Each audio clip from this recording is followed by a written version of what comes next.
কাজ বন্ধ করতে চান চেয়ারম্যান। এই শিরোনামে স্থানীয় একটি পত্রিকায় সংবাদ প্রকাশিত হলে প্রতিবাদে ৮ গ্রামের সচেতন নাগরিকেরা এলাকায় মানববন্ধন করেছেন।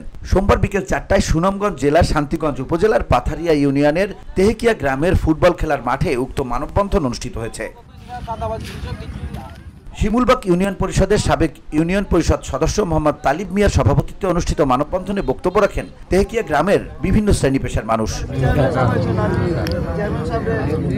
এতে বক্তারা বলেন, ২০২২ সালের ভয়াবহ বন্যায় এলাকার রাস্তাঘাট মারাত্মকভাবে ক্ষতিগ্রস্ত হলে আমার গ্রাম আমার শহর পাইলট গ্রাম উন্নয়ন প্রকল্পের আওতায় শিমুলবাগ ইউনিয়নের মুরাদপুর বাজার থেকে শান্তিগঞ্জ উপজেলার পাথারিয়া ইউনিয়নের তেহেকিয়া গ্রাম হয়ে কুমরাইল গ্রামের কবরস্থান পর্যন্ত ২ কিলোমিটার ৫০ মিটার দৈর্ঘ্য রাস্তার জন্য ৯,৭২ লক্ষ টাকা ব্যয়ে কার্যাদেশ পায় কিশোরগঞ্জের ভৈরব থানার রানীর বাজার এলাকার ঠিকাদারি প্রতিষ্ঠান মেসার্স মমিনুল হক MA ওয়াহেদ। গত ২০ জানুয়ারি এ কাজ শুরু করে ১৯ নভেম্বর সম্পন্ন হওয়ার কথা থাকলেও এখন পর্যন্ত সিকি পরিমাণ কাজ সম্পন্ন করেনি এই প্রতিষ্ঠানটি। এছাড়া শুরু থেকেই গুরুত্বপূর্ণ এই প্রকল্পের কাজে নিম্নমানের পাথর, বালি, ইট ব্যবহার করা হচ্ছে বলেও অভিযোগ তাদের।